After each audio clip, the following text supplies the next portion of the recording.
Okay, so watch. Steven Anderson is going to claim that the Jews, because of genetics, that it's impossible to identify them, and so they can't be Israel, because everybody's Israel. That's what he's going to try and say. In fact, most of today's so-called Jews, they don't know what tribe they're from. Do people know? He said most of today's so-called Jews, they don't know what tribe they're from. Amongst the Jewish community, hey, I'm of converts, or hey, I'm actually a family tree. Now, what Steven Anderson does is he gives an argument. You have two parents, and each of those parents have two parents. And so the amount of ancestors you have is, well, first of all, this is exponential growth because you're doubling each time. And then what he, so what he's going to say is that there's just so many parents that it's impossible for them to be separate and distinct. But really, there is no whether this person has parents that overlap somewhere or not really does not change whether they're Jewish or not. So this is a non-argument at this point.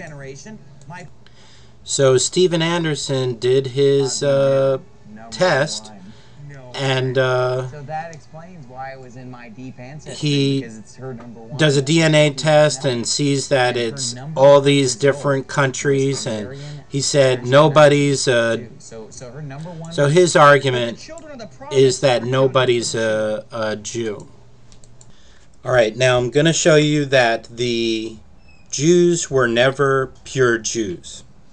Even in the line of Jesus Christ, the descendants, you will see that there were never just pure Jews, or at least for a long time, and they were still physical Israel. So the first one we're going to look at is Rahab. So if we look back in Joshua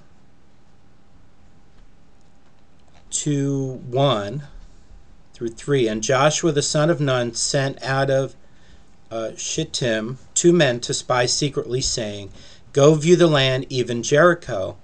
And they went and came into an harlot's house named Rahab, and lodged there. So these are the cities that the children of Israel are going to conquer and take for themselves. These are not the Israelites. And so Rahab is not an Israelite. Let's see if we can show you that. Let's see, Genesis 10:6. And the sons of Ham, Cush, Mizraim, and Phut, and Canaan. And the sons of Cush, Sheba, and Havilah, and Sabta, and Ramah, and Sabteca, and the sons of Ramah, Sheba, and Dedan. So we see that the sons of Ham include Cush, Mizraim, and Phut, and Canaan. Now let's look at Deuteronomy 32:47. For it is not a vain thing for you, because it is your life, and through this thing ye shall prolong your days in the land, whither ye go over Jordan to possess it. And the Lord spake unto Moses that selfsame day, saying, Get thee up unto the mountain Abarim, unto Mount Nebo, which is in the land of Moab, which is over against Jericho, and behold the land of Canaan, which I give unto the children of Israel for a possession. Jericho was one of those cities. Let's see. So I showed you Genesis, Deuteronomy, Joshua, Matthew 1:5. And Salmon begat Boaz of Rachab. Oh, so I should show you that they spared. Hold on. Let's go back to Joshua. Look here in verse 9. And she said unto the men, I know that the Lord hath given you the land, and that your terror is fallen on us, and that all the inhabitants of the land faint because of you. So Rahab is not one of the Jews. Verse 18, Behold, when we come into the land, thou shalt bind this line of scarlet thread in the window, which thou didst let us down by, and thou shalt bring thy father and thy mother and thy brethren and all thy father's household home unto thee. So not only will Rahab be saved, but the people with her will be saved as well out of the people in Jericho and become part of the Israelites. And they said unto Joshua, Truly the Lord hath delivered into our hands all the land, for even all the inhabitants of the country do faint because of us. Okay, you don't need that. But the point is that Rahab was saved by them, her and her family, and they were included. If you study it, you'll see that. Let's prove that further. And Salmon begat Boaz of Rachab, and Boaz begat Obed of Ruth, and Obed begat Jesse, and Jesse begat David, the king. Jesus being the son of David. Okay, so let's check this. So Salmon begat Boaz of Rachab. So if we look at the end of Ruth, we see in Ruth 4:21, and Salmon begat Boaz. Notice there's an A there, but there is an O here. And Rachab is spelled here, R-A-C-H-A-B, but it is spelled Rahab in the Old Testament. And Salmon begat Boaz, and Boaz begat Obed, and Obed begat Jesse, and Jesse. In fact, let me show you Rachab in the New Testament is the harlot of Jericho. Okay, now I'll show you other things that are more convincing, but that's one example.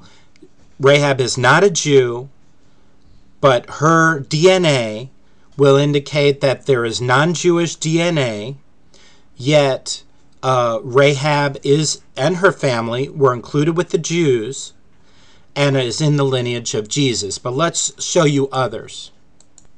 All right, let's look at Matthew 1 again. 1:5-7 here. And Salmon begat Boaz of Rachab, and Boaz begat Obed of Ruth. We're going to be looking at Ruth. And Obed begat Jesse, and Jesse begat David the king, and David the king begat Solomon of her that had been the wife of Urias. Okay, so let's look and see what kind of DNA Ruth might have. So first let's go back to Genesis 11:27. And you can see that now these are the generations of Terah. Terah begat Abram, Nahor, and Haran begat Lot. So Abram is an uncle to Lot. Lot is not of the line of Abram or Abraham, which the Jews have Abraham to their father. Lot is separate from Abraham. Now look at Genesis 19:35, and they made their father drink wine that night also. And the younger rose and lay with him, and he perceived not when she lay down, nor when she arose. Thus, and verse 36, thus were both the daughters of Lot with child by their father. And the firstborn bare a son, and called his name Moab. The same is the father of the Moabites unto this day. So the Moabites descend from Lot, and not from Abraham. Now if we look at Ruth 1:4, and they took them wives of the woman of Moab. The name of the one was Orpah, and the name of the other Ruth. And they dwelled there about 10 years. And you can see down here, so Naomi returned and Ruth the Moabitess, very clear to say that she is a Moabitess, her daughter-in-law, with her, which returned out of the country of Moab, and they came to Bethlehem in the beginning of barley harvest. So now let's look at Ruth 4. You can read the book of Ruth. 13. So Boaz took Ruth, and she was his wife, and when he went in unto her, the Lord gave her conception, and she bare a son. And the woman said unto Naomi, Blessed be the Lord, which hath not left thee this day without a kinsman, that his name may be famous in Israel. So it's clear here that Obed was born of Ruth. And here, and the woman, her neighbors, gave it a name, saying, There is a son born to Naomi. I guess Naomi, being like the nurse or whatever. And they called his name Obed. He is the father of Jesse, the father of David. So Ruth here, Boaz begot Obed of Ruth, is a Moabitess, and she is the mother of Obed.